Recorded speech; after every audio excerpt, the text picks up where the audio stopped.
Welcome to the next parent training webinar. We are so excited to have you here and joining us today.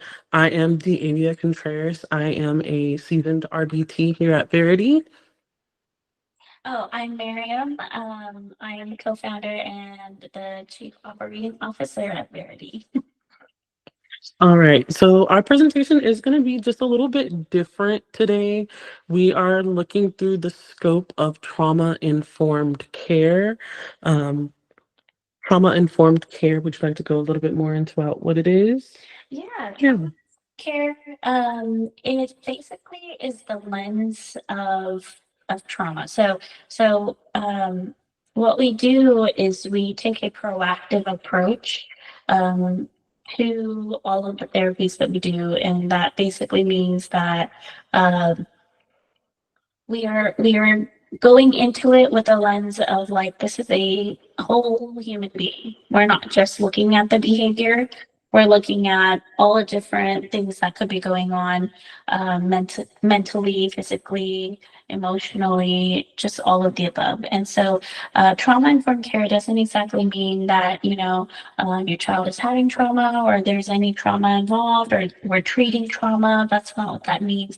It really means that we are doing our best to not inflict any further trauma and to make sure that the therapy that we're doing is is taking everything into consideration and providing supports in place for folks that may be going through trauma. And so our webinar today does have a trauma informed lens attached to it. And so we also will go into talking about how to incorporate these supports in the different behavior interventions that we teach and any other behavior interventions that you may learn from elsewhere. You can also attach this information to that and kind of get a little bit more of a holistic approach. So I'll let DA take over from here. All righty. May we go to the next slide, please? Thank you. All right. So, what is trauma-informed care? We kind of already touched base about it. It's not just the big T trauma. Not every child is traumatized, and we can't assume every child is traumatized, but we can make sure that we're not traumatizing them, and that if there is past trauma, we're not maximizing it. Because I think a lot of what happens is that sometimes we can steamroll almost the feelings that are ongoing, and we're not always able to gauge what those feelings are. And so sometimes it's really about taking that safe approach to it. So yeah, we're not just talking about the big things but also the small things. um Core principle of this is assuming that a child has experienced something within life that has impacted their sense of safety and predictability. And I think everyone loves that sense of predictability and likes having almost like a sense of routine. Yeah. Um, and so we want to shift that question over from what's wrong with you to what happened. And I think a good example of this is I was actually talking about this with Maria the other day, where trying to find other phrases other than "you're okay." Yeah. Yeah, and so, like, sometimes, we wanna stop the behavior from occurring, and so we just like, "Hey, you're okay.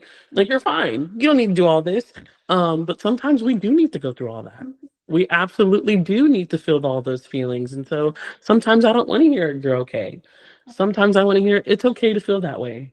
Yes. It's understandable to feel that way."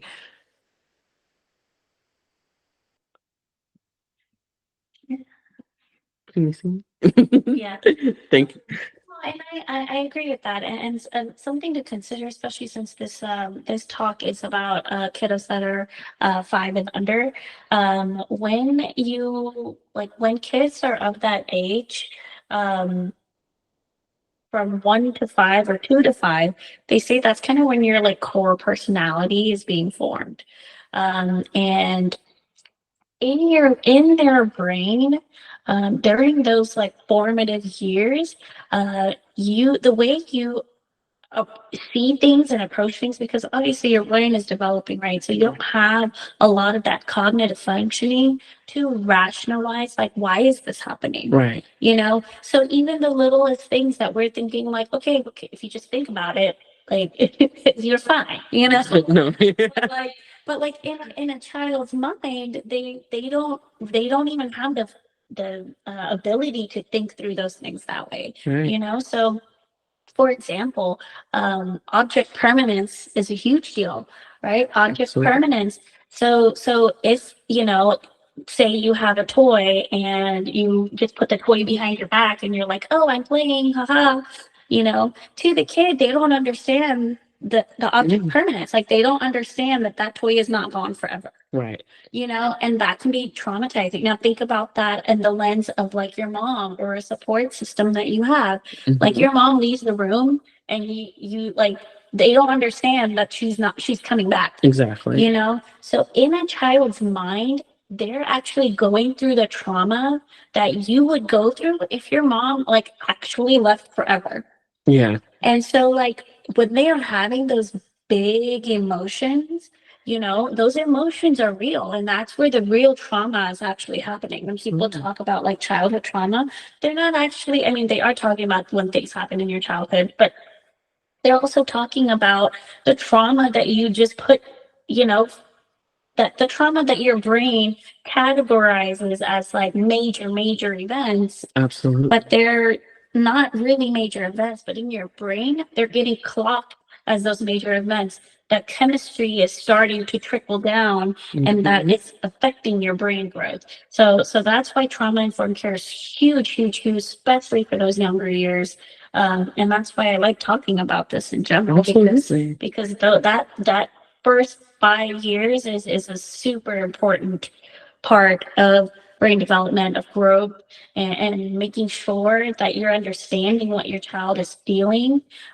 Even if you may not think it's a big deal, to them, it's the biggest deal. Absolutely. And then on top of that, it's another obstacle sometimes on top of feeling those feelings. Maybe I don't have the ability to let you know that that's what I'm feeling. Yeah. Like, That can be frustrating if you don't even absolutely. have the words to communicate what you're going through. Exactly. Exactly. Yeah, that builds up. And does it? I feel like, us adults deal with that all the time, Um, just not being able to express, what you're going through.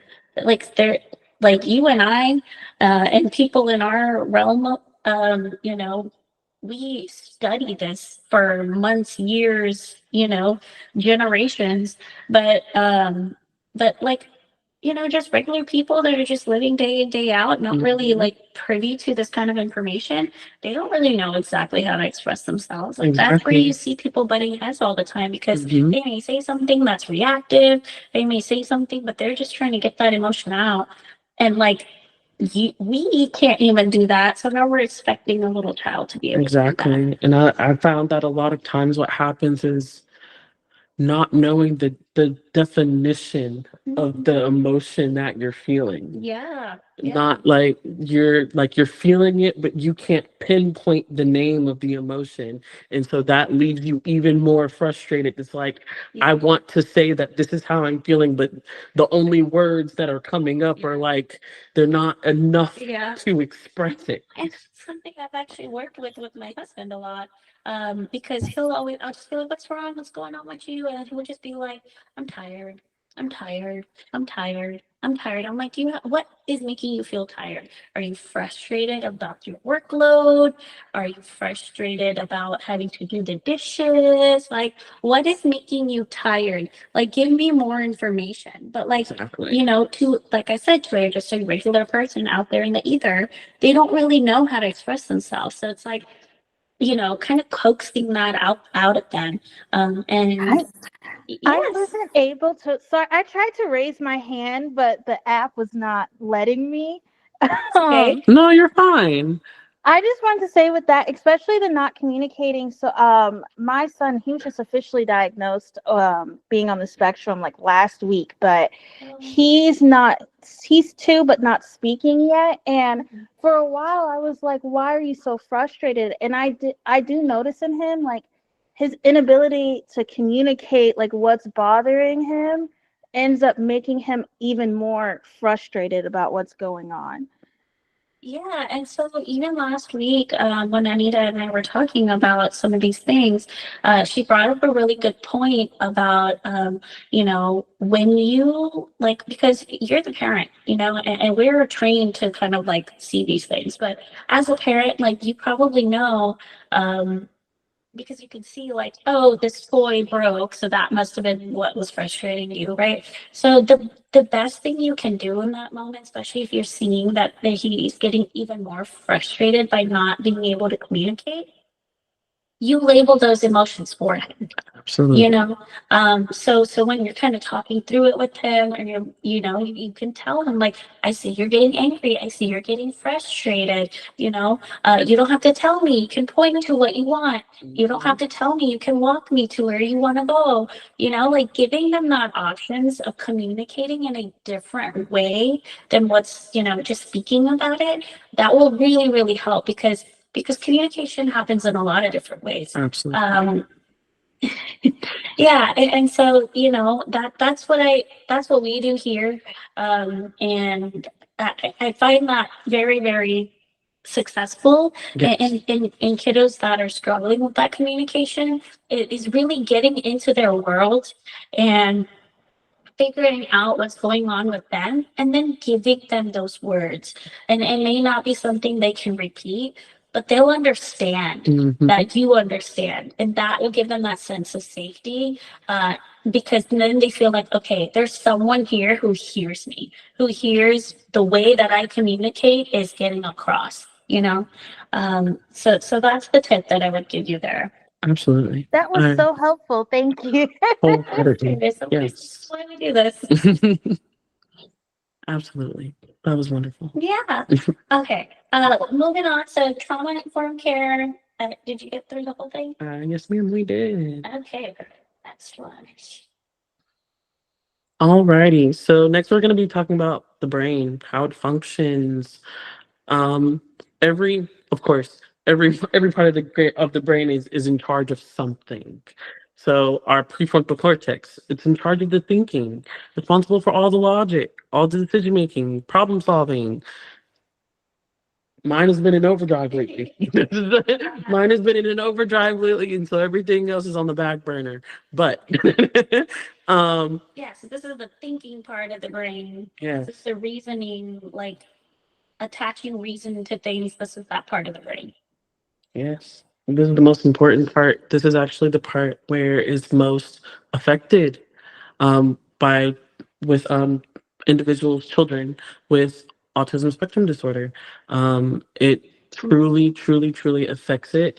Some of them are hyper rational. Um, some are not rational, and they just have to be given the tools to make it there. Absolutely. And then that also leads us into our window of tolerance. This is a state where we feel safe, regulated. This is where all the learning happens. You have to be in a state of calm to learn, to truly maintain the information. Yeah, because what's happening is that when a child or anyone gets heightened, if they're frustrated, if they're angry, if they're just needing a moment, they are now leaving their prefrontal cortex and going to the other part of their brain, which is the feeling side, right? And that's the amygdala. And in the amygdala is the survival brain, right? So that's literally where you get your flight or fight response. So say a child gets frustrated, like, oh, my toy broke, and they're crying, and they're, just like so upset about this. That in that moment, their like attention is in their amygdala. They're in fight or fight, which means you may be able to like talk to them, be like, oh, it's okay, your toy broke, like we'll get another one. that reasoning is not sticking at all. Because they're literally not in their prefrontal cortex. They're not ready to learn it. They're not ready to learn it. They're not thinking. They're not rationalizing. So the very, very, very first thing to do is to get them to that window of tolerance, right? To get them to that state where they're feeling safe and regulated. And this kind of comes from de-escalation techniques, right? Like Absolutely. breathing really helps. And as soon as they're, from up here to kind of down here, and they're like able to like be like, oh, okay, well, what can we do about this? As soon Absolutely. as they're calm, that's when we can actually start talking. That's when we can actually start reasoning. Absolutely. And that's when that will actually stick. Yes. The I best. do have. Oh, go ahead, Miss So Chris. sorry. I want to raise my hand. I feel so rude. It's You're just not not. letting No, me. go ahead. I was just so my question with that, because something I have been struggling with is, with toddlers, you're trying to learn to discipline them, but also understand and respect, where they're at and everything. So are you guys? I know for, like, let's say neurotypical children, they start throwing a tantrum or whatnot, you just immediately say no. But for children on the spectrum, I it's about you discipline them once they're back to a calm state, not while they're still upset. That was my question. Yeah, so Yes. what we typically do, and I'll let David talk more about this. Mhm. But what we typically do is something we call just waiting it out. Um, and it sounds exactly like what it is. If a tantrum is happening, you can give them that physical support, you can hug them, you can comfort them, and you can model different de-escalation techniques. What works for me is doing heavy breathing while like I'm comforting the child, and that is modeling that deep breathing. And typically they usually will imitate that, and that will help them kind of come down from it. But you just have to wait it out. Let them tantrum it out, run, cry, do whatever it is they're needing to do, as long as they're being safe. But then once they're kind of like, they kind of get that out of their system and they're able to come back down to a level space, that's when you can really go through and talk to them about what actually happened. But yeah, if you want to give some, Yeah. So another piece to that is like definitely realizing what it was that started the tantrum. There are definitely going to be cases where you definitely have to wait it out, but there are some times where you absolutely, like, you just have no choice, like where we can't do this right now. Like, it's like this is not the best place, this is not the safest place.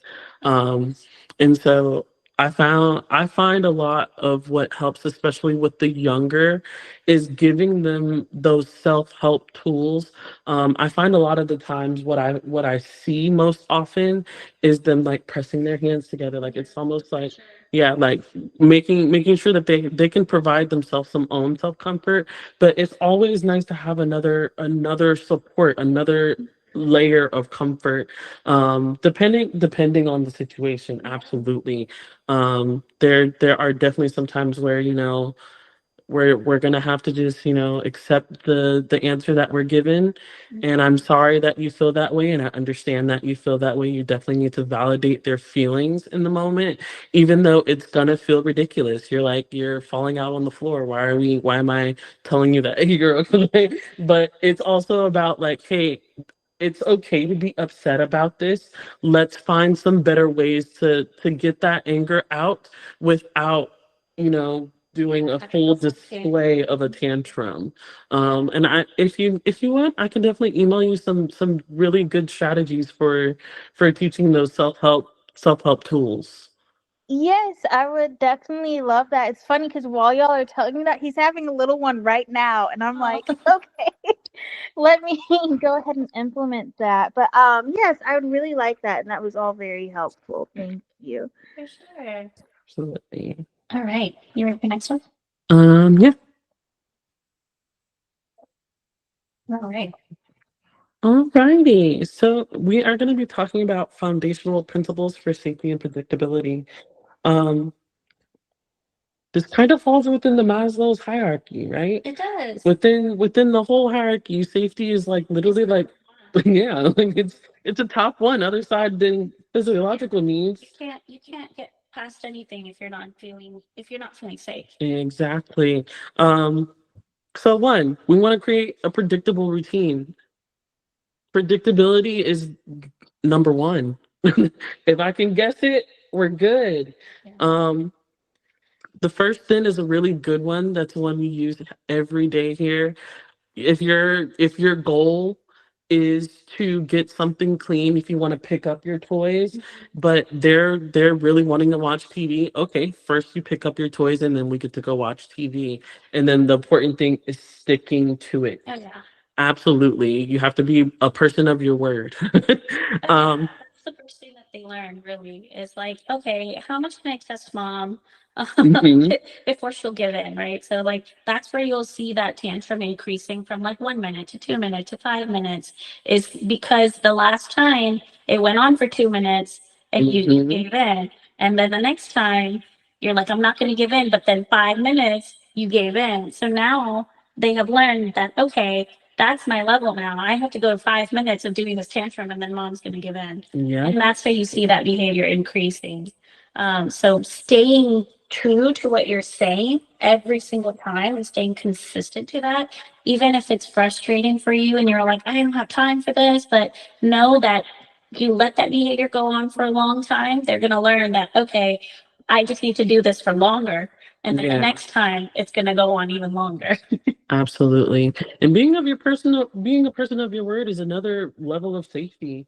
I know that I can trust you. I know that you're going to be there when I need you to be there because that's what you said. Yeah. And you've shown time and time again that is exactly how they learn when you do something over and over again. Yeah. And And then also making sure that you follow through with what you're saying too, So if you said first this and then, and then that, like first pick up your toys and then TV, you can't then change your mind because that's a part of that safety and predictability, right? So like knowing that you're gonna follow through, otherwise they're not gonna trust you, right? That's a moment where they're gonna be like, oh, she said TV, and then now I have to do yeah, an additional, either. yeah. Like You can't add additional steps after you've already said first this, then this. yeah. If you're going to create a plan, and it's always better to have a visual plan. If I write it out, Oh yeah. put some pictures on it, if I make it into a song, like, Yeah, we love our whiteboards here, so that's kind of what we do. If you don't want to like do all the printing and create a whole plan for your yeah, night, I mean, kids love that. But if you just want to like quickly be like, okay, first this and then yeah, that, like you can write it on a little whiteboard and draw a quick little picture of first, and you draw a little block like toys, yeah. and then the TV. Like that's a quick little visual, and they'll attend to that very Absolutely. And then even another one is if you're not near whiteboard, first we're gonna do this, then we're gonna do this. Like show like, okay, well first we did this and now we get to do this. Like that's something that they can do on their own. Like that's predictability right there. Yeah. If I don't have something that I can write this down, hey, my these are my greatest gifts. These are your greatest gifts. If you hey, it works. It does. It does. But yeah, keeping that predictability so that your child is there and trusting you because they catch on to these things like so fast. You may feel like, oh, they're neurotypical. They may not be understanding all the things and like not knowing how to communicate. But these are the things, the feelings, the emotions, the safety, the predictability. These are the first things um, that they react to and they learn. Like they will learn right away if they're able to trust you to stay consistent to your word or not. That's the first thing that they'll learn. Hmm. And the same thing goes with when you're trying to establish a de-escalation protocol for yourselves. Um, a lot of the times within my own home, I do have my own little calm down corner. It includes a treadmill and all of my plants. And it's like Sometimes it's because I simply just need to move my body. That's the greatest way for me to calm down. I love to go for a walk when I'm feeling overwhelmed. Like that's the greatest way for me to do it, and that's not always available. So, weighted blankets, Oh yeah. sensory bottles, noise canceling headphones. Me personally, I do love me a pair of noise canceling headphones. All day. Hey, I get my work done. That's true. I stay at baseline all day. I'm ready. I'm energized. Like it. Absolutely. And then providing sensory room. Yeah. Yes, we do love our sensory room here, our Starlight room. It is literally the greatest room that I've ever seen in my life. It has a huge bean bag, a weighted blanket. The room is always like at the perfect temperature. Yes. Oh, that's amazing. Actually, if you don't mind sharing that in the chat, that'd be great. Absolutely. I can't see the chat. Hold on, let me do this real fast. So that I feel like I missed a comment. Anita said Yeah. something. She said, I used to do check off buttons on my notes in my phone for a quick first then board. Oh yeah. So like, in your notes app on your phone, you could literally do a quick check mark. And they love the little check marks. Like, I mean, that's why we all have to-do lists because I'm like saying, I think I have a few check marks in my pocket right now. Keep the check marks on you. You're always prepared. Keep them in the place where you put them on the board. You're always prepared. Check marks are such a good visual learning tool. Of course. Always keep them on you. If you're stay prepared, you don't need to get prepared. Yeah, very true, very true.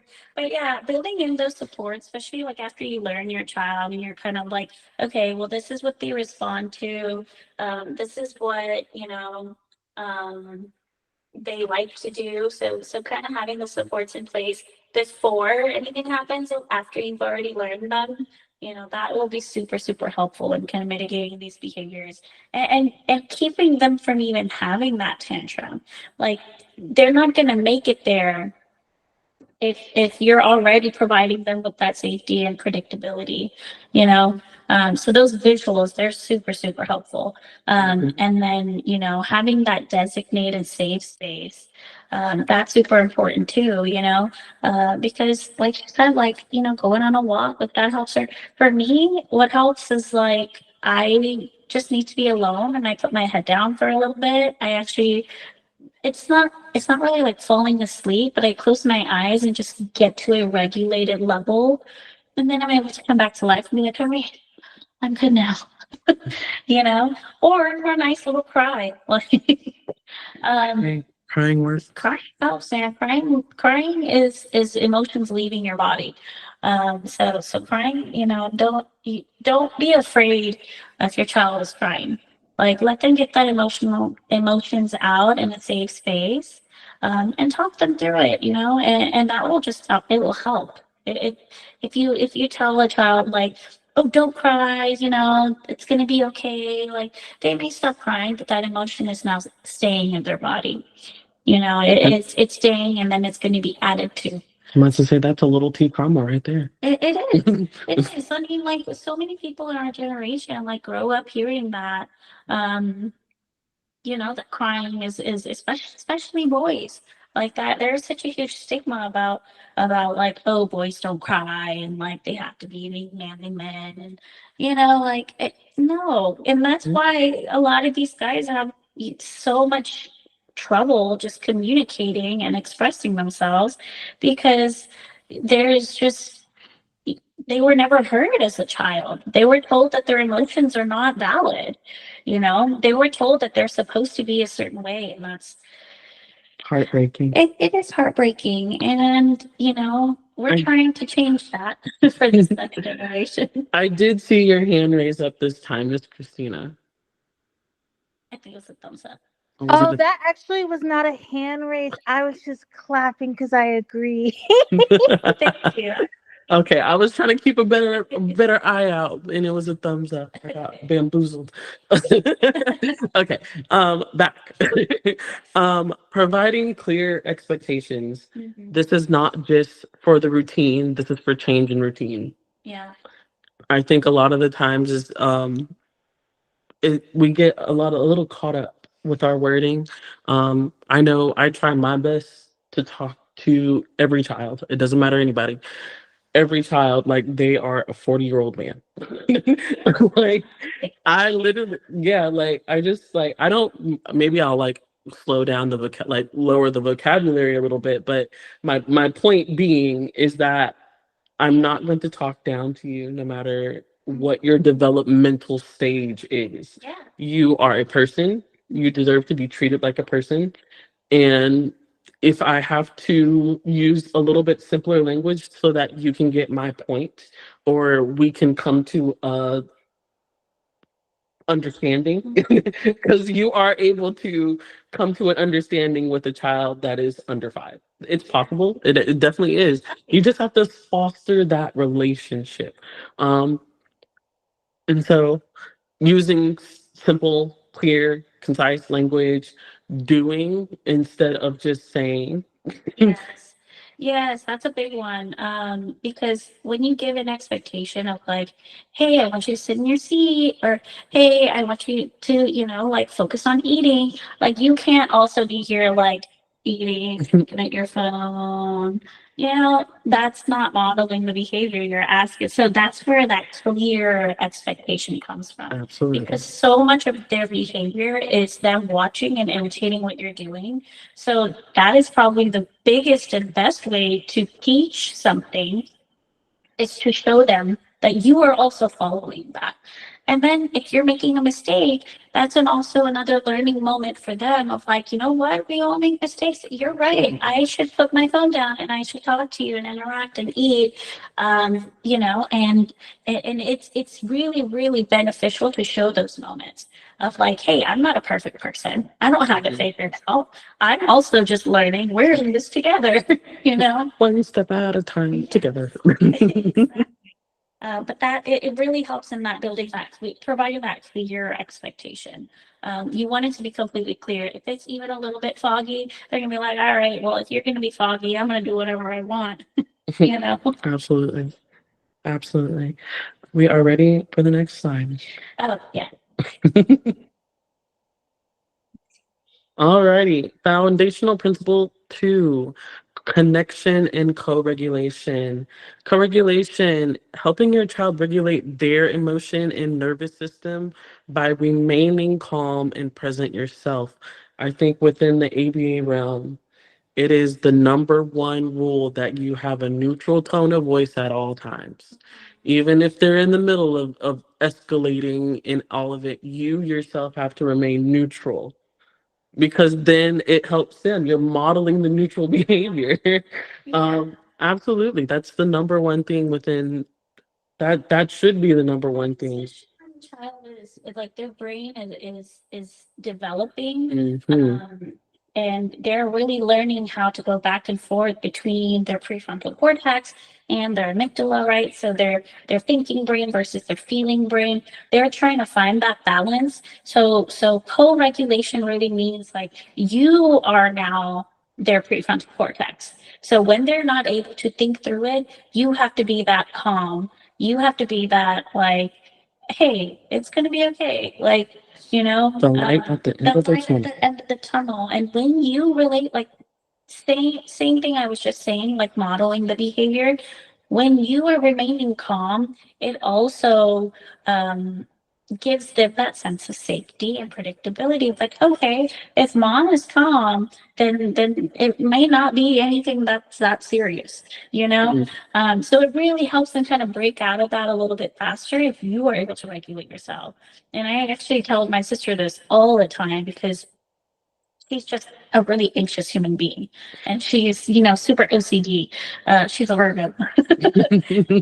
And so like with her child, like there will be random things that are out like amiss, and to her, she's just like it makes her anxiety just hit the roof, and I have to constantly tell her like, look, even if your anxiety is through the roof in this moment, like you have to then come back to yourself and see how your reactions are now affecting your child, because you're getting stressed out and you're over here like fretting, and now your child's just like, what's happening, what's happening, like even if they're not dysregulated in that moment, you being dysregulated is now also making them get dysregulated. And that's where that co-regulation comes from. It goes both ways, right? You can also be putting your emotions onto your child without realizing. So you really, really have to maintain that, especially around them. You have to maintain that safety and that calm. Just maintain neutral tones. Yes, you can definitely say no. It just has to. So the word that comes to my mind every time I think about a situation like this is stoic. So when you're saying neutral, you're not like, you're neither here nor there. You're not agreeing with them. You're not disagreeing with them either. It's not like, no, no, no, the no, like when it's more of that like base, like there's just no, there's a way around it. Yeah, You it's a know, complete answer. it's No. yeah, it's just like it's not like this is not coming from me. This is not my choice. It's just neutral. This is just a no in all realms. You know, it's just the truth of the matter. So having that stoic like sort of face and like demeanor will really help, because it's so easy to get frustrated in that moment. So you have to, and it really sucks, but you have to put that frustration behind a mask, and that's where that stoic comes from. Because you don't have to be like, hey, you don't have to be happy about it, but you do have to remain neutral. So whatever your frustrations are, put it behind that wall for a minute, let them get regulated, model those regulations, and that will help you also in that moment, because you're probably getting frustrated with them. Um, you know, model those moments of de-escalation. And then, if they're still not understanding that now, that's when you can start talking to them. And that actually goes along with our second point here. Connect before you correct, right? Like connect with them. You are also feeling frustrated, right? You can let them know that. Be like, I'm feeling frustrated too. Let's breathe through this together. Let's work through this together. And then as soon as you kind of like connected and they understand that you guys are in this together and it's not you against them, it's you guys are both going through this together, that's when they'll feel that safety and that calmness. And that's when they'll finally come down to, a base level where you can actually then talk to them. That's when you correct. That's when you go and be like, look, I had to say no. I want you to have this toy, but you have to eat your food. Like, that's just the fact of the matter. I have to eat my food too. I want to watch TV. I'm frustrated about this also. When you bring yourself and your emotions into it as well, it really helps them understand that, hey, we're really in this together. Absolutely. I think another part of this co-regulation and keeping a calm tone and voice, it goes hand in hand with body language too. Oh, yeah. Absolutely. If you look standoffish, we standing off. But like I think a lot of the times it's missed when we're kind of like brooding over, or when we're not showing that we're not tense. Yeah. Like you can like your tone of voice can easily be like, oh no, that's not available, but your position is like, I'm gonna do whatever it takes. Not available. Yeah, like I'm gonna make sure you never get this a day in your life. Like it can really look like that in some ways. So like making sure that you're like opening your body up, standing off to the side a little bit might be a little less invasive. It could also calm them down. You're like, oh, you look so calm and relaxed and like you're just floating on air. I think I'm gonna try to do that too. I'm gonna I'm gonna be. And so It's really, really difficult to do that, especially absolutely when it your is. child is screaming bloody murder. Absolutely. And you're like, it's almost like you have to choose a focal point. You do. You have to choose a focal point and stare at that focal point and keep the most neutral face. And I tell you, there are some times like you can't just not look, like you have to make sure that they're safe. You have to make sure that they're Yeah. appropriate. There are some times where Yeah, that's you're where that like stoic face comes from exactly. because you're always going to be there to protect them. So Hmm. you can go in and like if they're like, flopping on the floor, like you can go in there and just you don't say anything. Yeah, and Just I'm not gonna say anything to you, but I am gonna protect your head and I'm gonna make sure that I'm. be calm about it. Hmm. You know, Yes. a lot of times what you see, especially if a child is flopping, like you're over here, like, no, no, your head is going to get hurt. Like, you can't, in that moment, even if you're feeling that, you can't fret. You have to remain calm. You're still protecting them, but you're still in your zone way over here. Absolutely. And then after they're ready to talk, and you want to join them wherever you like, meet them where they are. You Yeah. want to meet them where they are. If they're sitting, you're sitting too. They're leaning against the wall. You're right there next to him. Like parallel play almost. Like I'm gonna sit in this emotion with you. I'm gonna let you know, like, hey, I definitely understand it that you're feeling this way because this happened. Give them the words, give them the emotions, put it in their language. I'm feeling upset because I knocked my tower down. Like, just giving them the words to express it, Yeah. it's going to help. And then joining their world. Hey, we're gonna when you're ready, we're gonna come out of this. We're gonna Yeah. and not harbor the feelings afterwards. Like, Yes. definitely it's hard to not take it personally because you're already so exhausted from the day. And yeah. And then like move. Yeah, and then we're going back to whatever it was. Try Hmm. not to let them linger in that, because you can talk about it. And if they have questions, I'm not saying don't answer their questions, but try not to let them linger in that feeling like, oh, that was frustrating. Hmm. You've talked about it already and you moved on. They've understood you, but, like in the next activity, they're still frustrated. Like, try not to let them sit in that. And what really helps is like I said, same thing, like modeling that behavior. Like, Absolutely. hey, yeah, that was frustrating, but you know what? Let's go have a great time playing this new Hmm. game. Let's go have an awesome time going on this walk, and like you then have to really bring that energy. Absolutely. I tell you, sometimes after a behavior is done, I get silly. I get crazy. I mean, Yeah. you just spent all of that energy Yeah. doing something that was not productive. I'm gonna we're gonna go do something that is so productive and fun and ridiculous that you're gonna forget about it. Like, we're and then whatever happened that set you off, maybe we can recreate that situation and then we'll work through it together, later. But Yeah, but then now both of you guys are more prepared, right? yes. Like your child is more prepared because they have those tools that they need to de-escalate. I mean, you're also prepared because you know one, what's going to trigger them, and two, what's going to help them calm down. So you're now putting those supports in place. You're giving them that transition correctly. You're building that safety and predictability into whatever Yes. you're doing because hey, he reacted really, really bad the last time of between this transition. So let me tell him right now and give him the tools before we make that transition. Okay, Absolutely. this is going to be frustrating for you because we're going to have to go do this and I know you don't like it, but we're going to have to do it. So remember to breathe. Remember Mhm. to, if you need hand squishes or if you need a hug or if you need like a safe space to just go feel your emotions, like remember you can do that. You can ask about this at any time. That's that Absolutely. safety and predictability before you go through that transition, which triggered them last time. Absolutely. I couldn't have said it better. Yeah. All right. You know, we talk about this all day. Every day. All right. Foundational principle number 3, skill building and positive reinforcement. We want to teach, don't punish.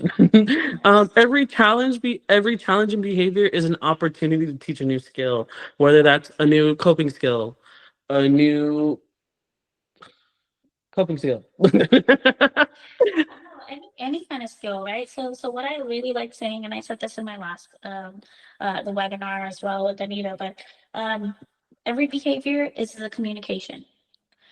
Every single behavior is a communication. If somebody is tantruming on the floor, they're trying to communicate to you that whatever just happened was not okay with them. You know, and it's as a parent, as a caregiver, it's yours and ours job to figure out what it is. Like they don't have the communication at 2, 3, 4, 5. Like they're not even supposed to have the communication of letting you know. So it's really of you learning your child and knowing that, okay, this behavior, when my kid throws this toy, that means they're overstimulated. Right? Like you have to learn the why behind the behavior. What is my child communicating with this behavior? You may be like, oh, he's just trying to annoy me. Why is he trying to annoy you? Because he wants your attention, right? Like there is a motivation behind every single behavior. So if it is something that is attention maintained, hello, Oh, what just happened? Can you guys hear us? I can. Somebody just tried to call my phone. I'm using it on the phone. I don't know if that interrupted it, but no, our microphones died, but if you can still hear us, that's great. Oh wait, is it back on? It's back on. Okay. It's back on? Yeah. Okay. Wow, you guys just saw my hair without the headphones on. I'm embarrassed. Yeah, every behavior is a communication. So if behavior is attention maintained, that means you have to then do things, give them the good attention. When they're doing good things you want them to do. Because if you're only giving them bad attention, then that behavior of bad behavior is going to go up. You know, Attention is attention either way, whether good or bad. I'm getting the attention. don't realize the difference. Attention is attention. Of hey, I want my mom to hang out with me. You know, I want my teacher to hang out with me and like give me praise and Right. do all that. If the only time I'm getting that is when I'm doing something bad, then I'm going to continue doing the bad things because this is what I want, right? So every behavior is an opportunity to teach a new skill, right? So as soon as you figure out what is the motivation behind this, you want to then immediately give them the replacement behavior. Yes. So if a kid is, so for example, like at 2 and 3, like hitting is a huge behavior, right? Like these kids, they learn physically. And so my sister went through this a lot where he would like, if me and her were talking, he would just come and smack her.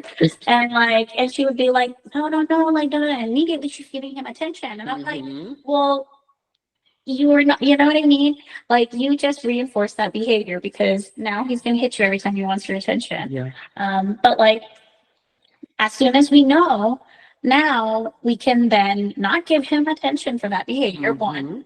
And that's going to be really hard because especially if it's a behavior like that, that's like hitting, you want to, you like want to immediately be like, no, be like, nah. like intervene. You have to like same thing. Like you have to keep that stoic face, take the beating for that like 1 or 2 seconds. Do not give them the attention if you know that it's for attention. And then as soon as they're calm, they're sitting there playing with their toys, you want to give all the attention. Oh my God, such a great, you're awesome. You're playing with your toys. I appreciate you not interrupting me while I'm talking to my friend. What do you want to do? Let's play. Let's do this. Give them all the attention if that's what they want. But when they're doing the appropriate behaviors. And then immediately, like if they continue hitting you, so here's the way to give them what to do and not react at the same time. One way is, say the replacement behavior is like tapping to get attention. You can give them that like visual cue of, hey, you can tap me nicely. Like I'm still looking away. I'm not giving you attention, but you can be like, and if they're still not reacting to that, you can verbalize that as well. Like you can tap me if you want my attention. So giving them that prompt and immediately in that moment, giving them that replacement behavior. So that's why every challenging behavior is an opportunity to learn a new skill, because when you're seeing that behavior, that is the best time to correct it. It is right then and there. You have that opportunity and you have that reinforcement in your hand of what is it this kid wants. I clearly have what you want. So, so then giving them the appropriate behavior to get to what they're wanting. Yeah, and I think another huge one is definitely catching them being good. Yes. Like randomly, like randomly. Yeah. It can be. It really feels a little bit silly because within we're supposed to be so specific with our praise, and sometimes it'd be like the way my mom described it, it's like, you want me to say congratulations for doing something you're supposed to do? I'm like, yes. That's it. That's what it is. That's validation. Absolutely. And so like if you tell me good job for the mundane things, when I complete the mundane things and you're not there, I'm gonna be like, I did that. I was supposed to do it and I did it, and that's right. And it's like it just sets them up for better in the future, because now I know like this is something good. And even though and I wasn't and I didn't even go to her for attention when I was doing it. She just came and found me. The big thing for younger kids under 5 is that they don't know the right and wrong, right? Like, so it's really, really up to us to like tell them what is right and wrong. So if you're not praising them for the good things, they don't know they're doing what they're supposed to be doing, right? They just know that, okay, I'm just doing things. I'm testing all these things out, but I'm only getting attention for the bad things. That means maybe I should be doing those more, right? So you have to catch them when they're doing good and give them more attention, more praise, more of everything when they're doing those goods. There has to be a differentiation between the good and the bad and how you're reacting to it and the kind of reinforcement you're providing for that. Absolutely. And every child is different. What is the most reinforcing thing for your specific child? Do they respond better to hand clapping and woohooing? Some kids don't really like when you're loud. Like, do you prefer time with your, I don't know, blocks? What's gonna be the most important thing for your child that they're gonna really motivate them to earn what they want? It could be food. I wouldn't recommend using food as a reinforcement Not, because that gets really iffy, yeah. Really. Because then they'll just be doing random things to gain access to like like chocolate or this and that, and then that can be unhealthy. And then now you're stuck in that reinforcement schedule. You have to provide it. So try to stay away from the food part. But anything, if you see that, oh, these little fun toys my kid absolutely loves them. What I would actually do is go get a whole bunch of them and then keep it aside. Do not put it with the rest of their toys. And then as they're being good and they're showing appropriate reactions, you give them that highly motivating reinforcer. So that they know that, oh, okay, this is what they want me to do, and I will get what I want. Absolutely. And it really could be as simple as spending time together. Like, I really just wanted to spend more time with you. That's it. Hugs, high fives, but if there's a child on the spectrum, sometimes they don't like the physical touch, right? I've had kids that literally they absolutely go wild when I give them a thumbs up. They're like, don't touch me, but okay. Yes, I've had so many. I've had Do you want me to sing you a specific song? Yeah. Like, do you like? My kid is like really just wanting me to draw Daniel Tiger on my whiteboard for them. Like, and that was I did have all the toys and reinforcers in the world, but they were like, no, I want to work for you drawing me Daniel Tiger. I was like, Mhm. okay, I'm not that great at drawing, but you know what? For you, I'll do it. Absolutely, absolutely. Alrighty, we are ready for our next slide. Okay. Alrighty, so we're gonna be putting this all together in a little scenario for you. Mhm. So our scenario is your child is having a meltdown in the grocery store. The traditional one. This goes this way. What?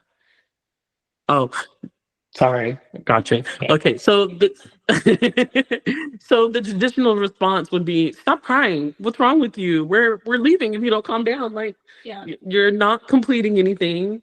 Like it's not you're not stalling, but it's not giving the safety and reassurance that is needed. Yeah. And we don't know what the And antecedent was before this meltdown. the tone of like, what's wrong with you? There's Yeah. nothing wrong with you. Like, like it's okay to feel emotions. I cry Yeah. sometimes when I can't buy Oreos either. Okay, Hey. that's me right now. Literally, Yeah. walking through the grocery store yesterday, I was like, they have the Halloween Oreos, and I'm not even joking. Here, I'm I'm not on an kidding. AIP diet, so I literally cannot have any sugar, or literally, but anything that is in Oreos, I cannot have You right get nothing now. fun. Yeah, Nothing. so I do that. Okay, so I'm saying like that.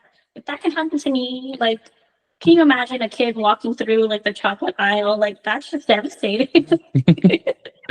All right. So a better response to our child having a meltdown in the middle of the grocery store is like, "Hey, dude, I understand you're feeling really upset because I told you we're not getting the chocolate that you wanted, but if you would like something sweet, we have something sweet at home." Like, we're letting them know, I understand that you're frustrated. Yeah. Sometimes it would be nice to have an alternative to what is available than just shutting it down. Like, I understand that this is what you want. It's not available. It's not coming home with us. However, when we do get home, this is what is available to you. Mhm. Now I have something to look forward to. Like, now I know that there's a predictable item that I know when I arrive there, it's gonna be there waiting for me because you've already established that you're a person of your word. Oh, for sure. You've already shown me that this is what's going on. So in the middle of you having your my child in the middle of the grocery store, I need to take a deep breath for myself. Yeah. I need to regulate myself before I even try to intervene with your tantrum. After I do that, I need to acknowledge my stress. I'm in the middle of the grocery store. I have $47 worth of groceries. I need $160 more of groceries in my cart. My child is in the middle of the cereal aisle. We're having a panic attack. I'm not cool with this. Like, and now I need to make sure that my kid is safe. Not only is my kid safe, but am I safe?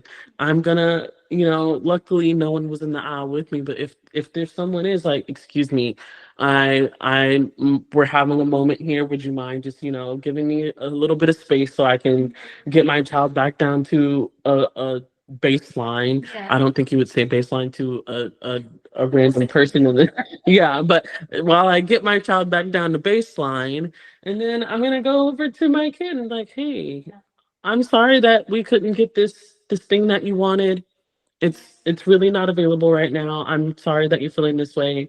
First, we're gonna go ahead and finish our grocery shopping, and then we're gonna head home. And if you would like this, then this is gonna be available to you when we get home. Yeah. You've used your first man statement. That's setting up predictability. You used your antecedent manipulations. You've let everyone know, like, hey, I just need a moment to create a safe space. Just give me my space. Absolutely. And then we're gonna co-regulate. If we need to hold their hand while we do this, that's what we need to do. If you're feeling that you need a pat on the back, that's okay.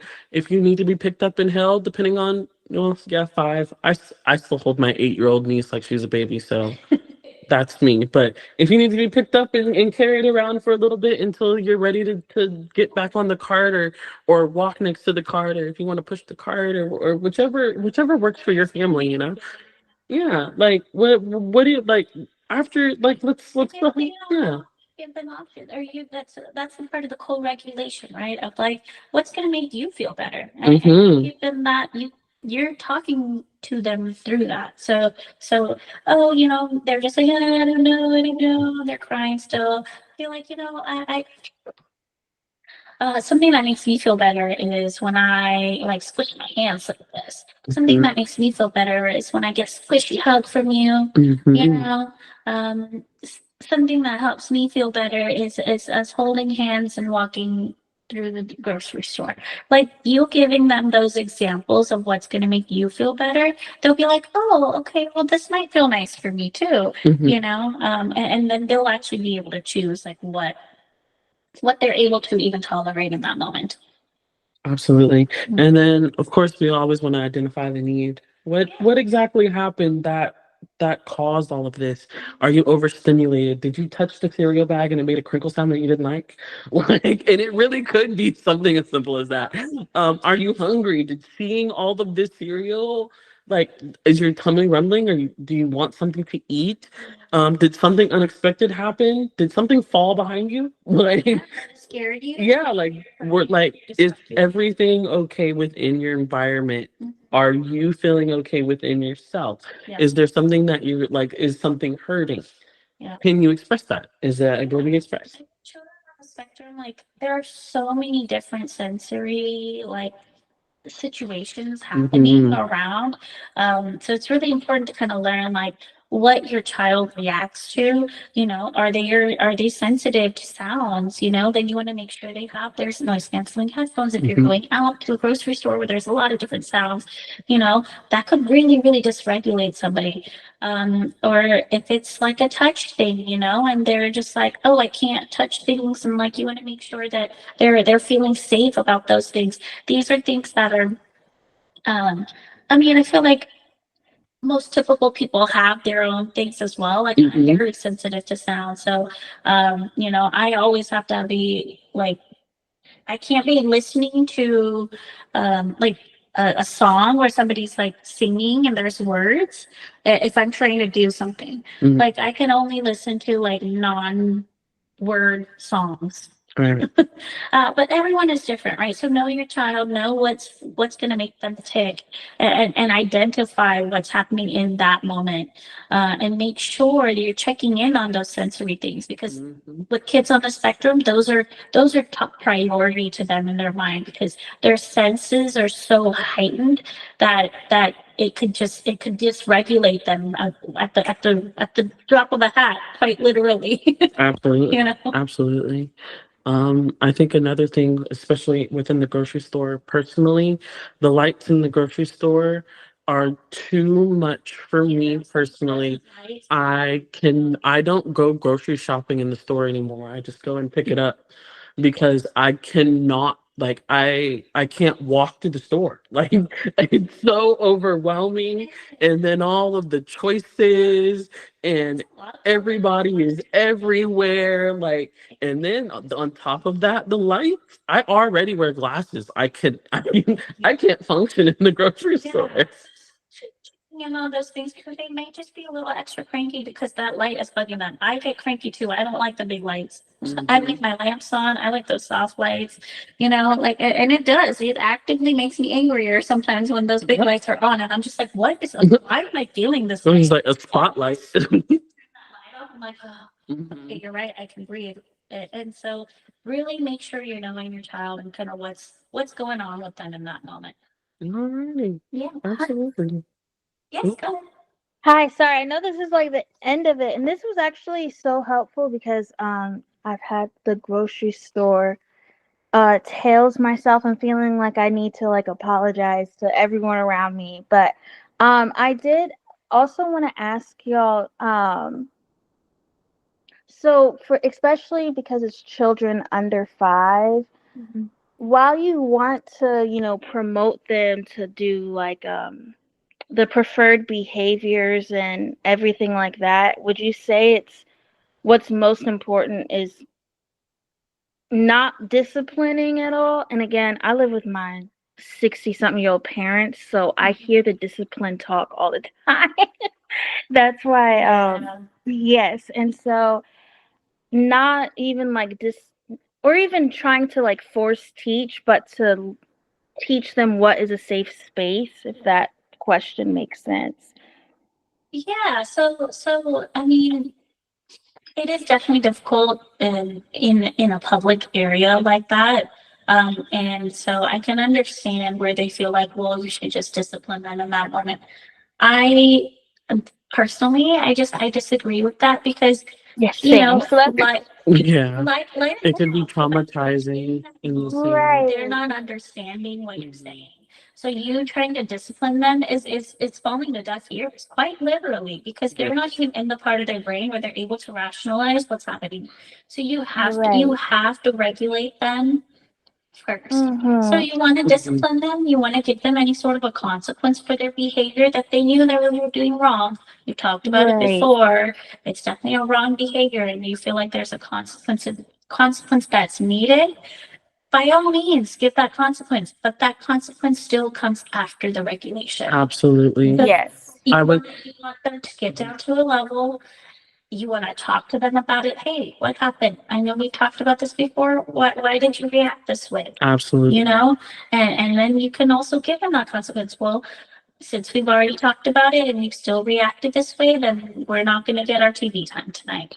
And you're going to Absolutely. deal with another tantrum there, but in that moment, that discipline is needed. Mhm. So I'm not saying don't discipline and don't have that consequence. It still needs to go through the same pattern of getting them down to a calm level space. And you're Yes. still connecting with them. Like, hey, I don't like this either, you know? Mhm. Like there's so many times I react this way as well, but I have to keep it together. You know, I can't just be crying and throwing myself everywhere. Like, so that is a part of it. Bringing yourself, model those behaviors, really work on that regulation before you do any sort of consequence, any sort of discipline. Absolutely. I would actually go as far to say as that discipline occurs both before the behavior and after the de-escalation of behavior, because setting those expectations first, and it feels a little weird because it's like I've already stressed this enough, but it's any time you reiterate it, you're just setting the point again. And so it occurs before the behavior in the setting of the expectations, and then the follow through, the discipline is after we've already gone through the full up up escalation, the climax of the full tantrum and the back down. And now that we've already come back down to that plateau of now I'm ready to listen, that is the moment where you're going to start putting in the consequence for the action. And then again, you're going to stress like, hey, we definitely talked about this, and you showed me that this is like because of this is happening. You're going to have to definitely show the cause and effect of it. It's like, because you did this is now what we have to do because you were not following the expectations that I set for you. And it's going to cause more behavior, but at the same time, it's going to set that expectation for your child to know, okay, in the future, this is not going to be tolerated. Yeah, that Yeah. clear expectation is paramount in Okay. that. Okay. Thank you guys a lot for that. Of course. It's so Priming is so important, especially like I think priming is the most important part when you're doing something like that. Like anytime before you're leaving, like, hey, this is what we're doing. And then like make it like sometimes like a little call and response, and like we're gonna go to the grocery store and we walk together. Good job. And it's not, they don't always have to put that response in there. you can make the fill blank yourself and put those words in there yourself. But even then, making it into something that's catchy, something that's sing-songy, something that's visual, it's going to stick because now it's in there. Like think of it like a really catchy pop song almost like it gets stuck in your head and you almost have no choice but to like but to make it like but to repeat it, but to keep doing it because it's just in there. Yeah, yeah. Absolutely. No, that's super, super important. That setting that clear expectation of like, hey, we're going to the grocery store. I know we talked about this last time, definitely make it sing songy, but you can also have that conversation as well. Mhm. Of we're gonna walk appropriately, and when we come back and everything is good, then you're gonna get your 20 minutes of TV time, Mhm. like make sure they know exactly what to do, not what not to do. You want to always give them what to do. You want to always give them the behavior you want to see. If you Yes. tell them don't touch everything, in their mind they're seeing that picture of them Touching everything. so always give them the picture in their mind of what you want them to do. Okay, we're gonna walk with nice hands together.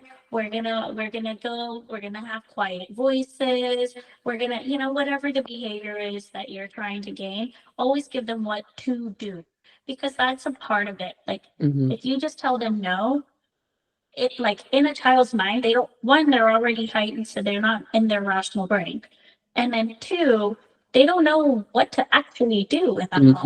Mhm. Like, okay, I'm not supposed to, put my hands on everything. Fine. But like what am I supposed to do with my hands now? Mhm. Providing that That actually alternative of makes what is available.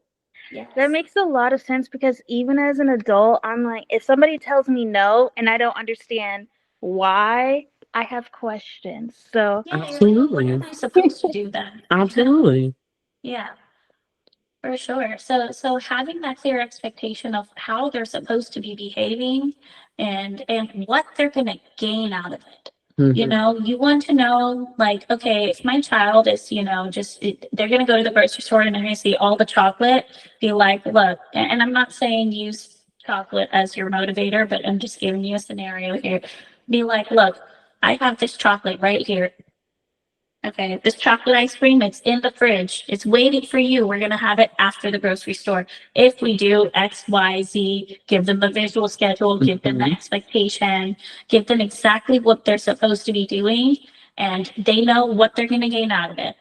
You may have to prompt them in between, right? You may be at the grocery store and they're starting to see the chocolate and they're Mhm. starting to be like, oh, I want that. Be like, hey, Hey, remember remember. what's waiting for us at home. So, I see that you like that. Maybe we can get it next time. But we're gonna have that ice cream today, and Mhm. I'm so looking forward to that ice cream. Then you start talking about the ice cream, Mhm. Then you just take their mind off of that, remind them of what's waiting for them at home, you know? Absolutely. Absolutely. Yeah. Always nice to have an alternative option to when you don't have something. Oh, for sure. Let me know what I can get. Let me know No, what this is is available. over time, but thank you guys for sticking with us. Just a few key takeaways. Shift your lens from what's wrong to what happened. You want to know what's going on with them. Focus on the foundation, safety, predictability, connection. Having those expectations, making sure that they know exactly what to expect. Um, and the connection. You want to make sure you're connecting with them. You're coming down to their level, making sure that they're feeling like they're heard, feeling seen. If your child struggles with that communication, you are their communication. So make sure that you're understanding everything that's going on with them, and you're at their level, and that will really, really help with that sense of safety and that trust. Um, and then, do you want to do? Yeah.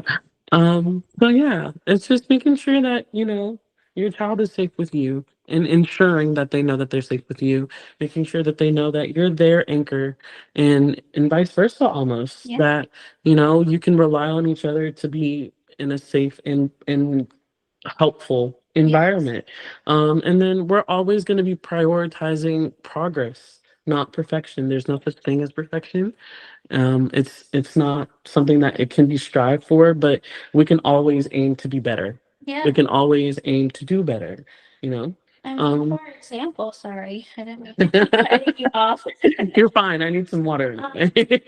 Like to go back to our grocery store example, um, progress, not perfection. You know, you've tried all of these methods, you gave the clear expectation, there's ice cream waiting for you at home, but they may see something and they may still, you know, they won't go full on into tantrum mode, but they're actively like, oh, this is frustrating, I'm sad. You might get some tears, you might get that like that response of like, oh, I'm feeling sad about this chocolate, I just want a hug.